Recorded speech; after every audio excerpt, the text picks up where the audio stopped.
السلام علیکم ناظرین، ایڈوکیٹ محمد بلال سید آپ کی خدمت میں حاضر ہوں۔ ناظرین، آج 6 ستمبر 2024 ہے اور پورے پاکستان میں یوم دفاع پاکستان کو بڑے جوش و خروش سے منایا جا رہا ہے۔ قرآن پاک کی چند آیات میں ہی نظر سے گزری تو مجھے یوم دفاع پاکستان کو سمجھنے کا، حقیقی طور پہ سمجھنے کا موقع ملا اور میرا جسم کانپ اٹھا، اور میں نے ضروری سمجھا کہ اس بات کو اپنے ویورز کے ساتھ شیئر کیا جائے۔ آئے ناظرین، قرآن پاک کی چند آیات ہیں، پڑھتے ہیں۔ سورہ الانفال ہے، آیت نمبر 25 to 28 ہے۔ اور یاد کرو، جب تم تھوڑے تھے، ملک میں دبے ہوئے، ڈرتے تھے کہ کہیں لوگ تمہیں اچانک نہ لے جائیں، تو اس نے تمہیں جگہ دی اور اپنی مدد سے زور دیا، زور مین طاقت دی، اور ستھری چیزیں تمہیں روزی دی، یعنی کہ مال غنیمت کی بات ہو رہی ہے کہ تمہیں پکیزہ رزق دیا۔ کہیں تم احسان مانو، اے ایمان والو، اللہ اور رسول سے دغا نہ کرو اور نہ اپنی امانتوں میں دانستہ خیانت کرو، اور جان رکھو کہ تمہاری اولاد اور مال سب فتنہ ہے۔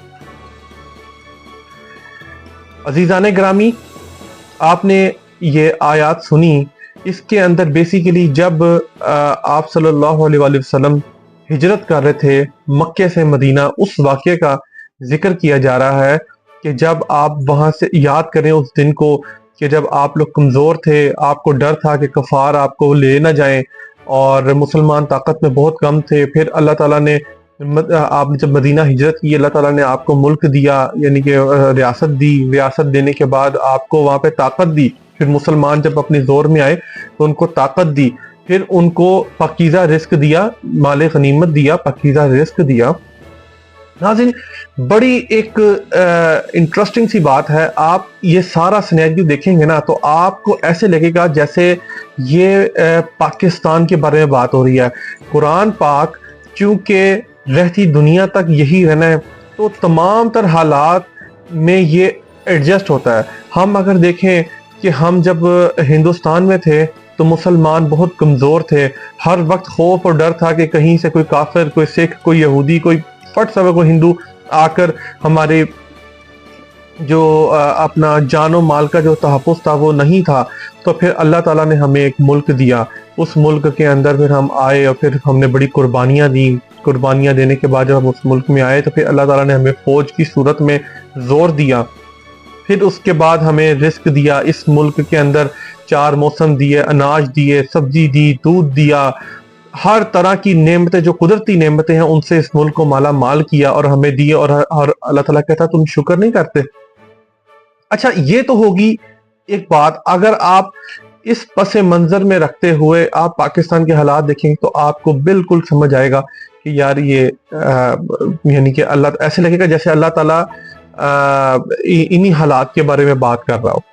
تو ناظرین، کیونکہ اب آپ یہ دیکھیں گے کہ یہ بات ہو رہی ہے ہجرت کی، یہ بات ہو رہی ہے ایک جگہ سے دوسری جگہ شفٹ ہونا، اللہ تعالیٰ کا طاقت دینا۔ اس کے ساتھ اینڈ والی آیت میں اللہ تعالیٰ کہتا ہے اللہ اور اس کے رسول سے دغا نہ کرو، اللہ اور اس کے رسول سے دغا نہ کرو، اور اپنی امانتوں میں دانستہ خیانت نہ کرو، اور جان رکھو کہ تمہاری اولاد اور مال سب فتنہ ہے۔ کیا مطلب ہے اس کا؟ ایک ڈاکٹر ایک موذی بیماری کا علاج کرتا ہے اور اس کے بعد اس بیماری کی وجہ بھی بیان کرتا ہے، ٹھیک ہے؟ آپ اسی طرح اللہ تعالیٰ نے آپ کو ایک بیماری کا علاج تو بتا دیا، اس کے ساتھ آپ کو اس کی وجہ بھی بتا دی۔ وجہ کیا بتاتا ہے؟ کہ اللہ اور اس کے رسول کے ساتھ دغا نہ کرو اور امانتوں میں خیانت نہ کرو۔ ہمارے پاکستان کے جو سرحدی جغرافیائی حدود جو ہے یہ تو بہت مضبوط ہے۔ ہمارا پاکستان اسلامی ممالک میں ایک نمایاں حیثیت رکھتا ہے، ایٹمی ملک بھی ہم ہیں، لیکن اندرونی طور پہ جب بات آتی ہے تو ہم جیسا کمزور شخص ہی کوئی نہیں ہے۔ ہم صبح اٹھنے سے رات سونے تک اللہ اور رسول اس کے ساتھ دغا کرتے ہیں۔ کیسے دغا کرتے ہیں؟ جب ہم تجارت کے لیے جاتے ہیں جب ہم کام کاج میں جاتے ہیں تو ہم 2 نمبری کرتے ہیں. ہم لوکل مال کو امپورٹڈ ڈبی میں ڈال کے بیچتے ہیں. ہم ناپ تول میں کمی کرتے ہیں. ہم دودھ میں، کھانے پینے کی اشیاء میں ملاوٹ کرتے ہیں. ہم قرض لیتے ہیں اس نیت سے کہ واپس ہی نہیں کرنا. ہمارے ہاتھ میں کسی کی وراثت آ جائے تو ہماری کوشش ہوتی ہے کہ یا تو اس کو دیں ہی نہ، اگر دے دیں چلو اس کو تھوڑا بہت دے کے اس کو فارغ کر دیتے ہیں. اس لحاظ سے اللہ تعالیٰ سمجھانا چاہ رہا ہے کہ وہ ہے بیرونی حدود، یہ ہے اندرونی دفاع. بیرونی دفاع تو تم نے کر لیا، اندرونی دفاع ڈاکٹر بیماری کے ساتھ، بیماری ٹھیک کرنے کے ساتھ بیماری کی جڑ بیان کر رہا ہے. وہ جڑ کیا ہے؟ وہ ہے امانت میں خیانت.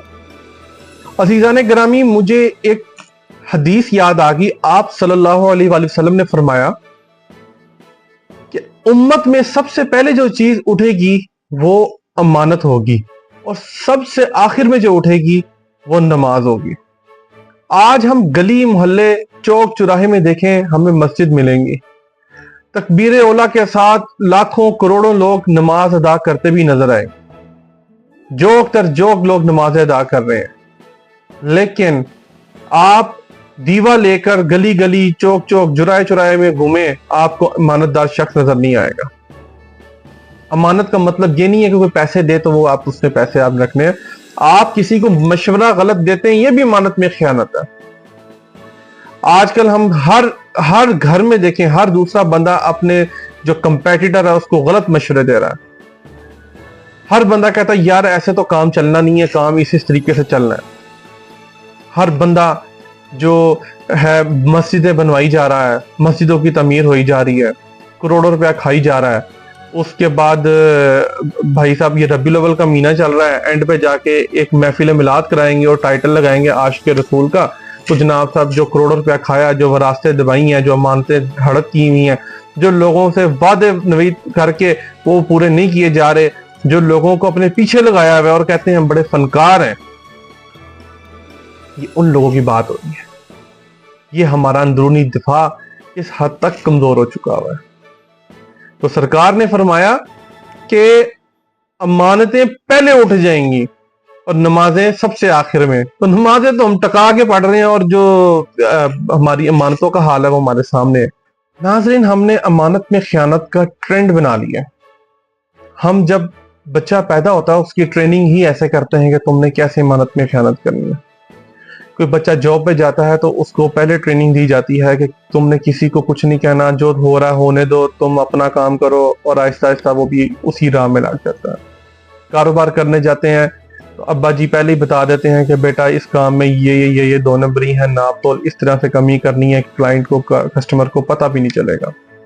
امپورٹڈ مال، لوکل مال کیسے مکس کر کے بیچنا ہے، یہ طریقہ کار ہے. ناپ تول میں کمی کیسے کرنی ہے، 5 امرودوں کے ساتھ 4 امرود خراب کیسے ڈالنے ہیں، یہ سارا ہمیں پتہ چل جاتا ہے.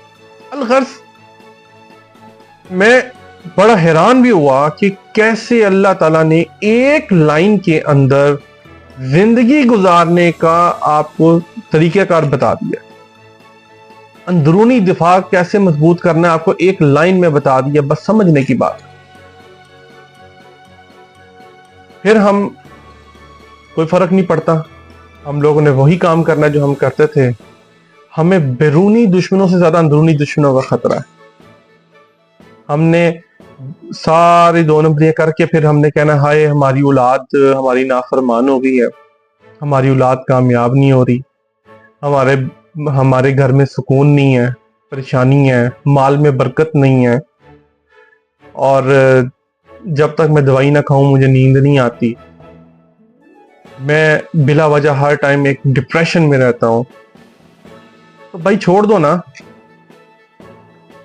آپ ایک ایکسپیرینس کیجئے، جس کا حق دبا کے بیٹھے ہیں، جس کا قرضہ دبا کے بیٹھے ہیں، جائیں اس کے گھر جا کے اس کو دیں، اور پھر آپ دیکھیں کہ اس کا کیا سکون ملتا ہے. شاعر نے کیا خوب فرمایا ہے، راہ وفا میں ہر سو کانٹے، راہ وفا میں ہر سو کانٹے،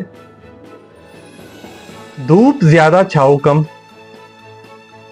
راہ وفا میں ہر سو کانٹے، دھوپ زیادہ چھاؤ کم، لیکن اس راہ پہ چلنے والے خوش زیادہ پچھتائے کم۔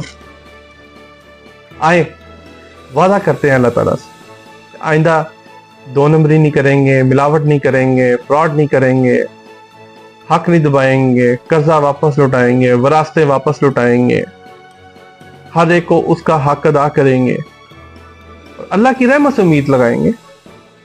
انشاءاللہ وہ بہتر کارساز ہے، وہ دوبارہ دینے والا ہے، زیادہ دینے والا ہے، برکت ڈالنے والا ہے، اور اپنا جو اندرونی دفاع ہے اس کو مضبوط بنائیں گے۔ دشمنوں سے تو ہم نپٹ ہی لیں گے، اپنے آپ سے جو نپٹنا ہے وہ زیادہ ضروری ہے۔ ناظرین، اسی کے ساتھ دعا ہے کہ اللہ تعالی ہمارے اندرونی اور بیرونی دفاع کو مضبوط بنائے، پاکستان کو مضبوط بنائے، اور رہتی دنیا تک اس کو ہنستا بستا رکھے، خوشحال رکھے اور ترقیاں دے۔ ہمارے بچوں کو جو ہے دنیا میں نمایاں کرے، اور ہمیشہ رہتی دنیا تک پاکستان کا نام رہے۔ اسی کے ساتھ اپنے میزبان کو اجازت دیجیے گا۔ اللہ حافظ۔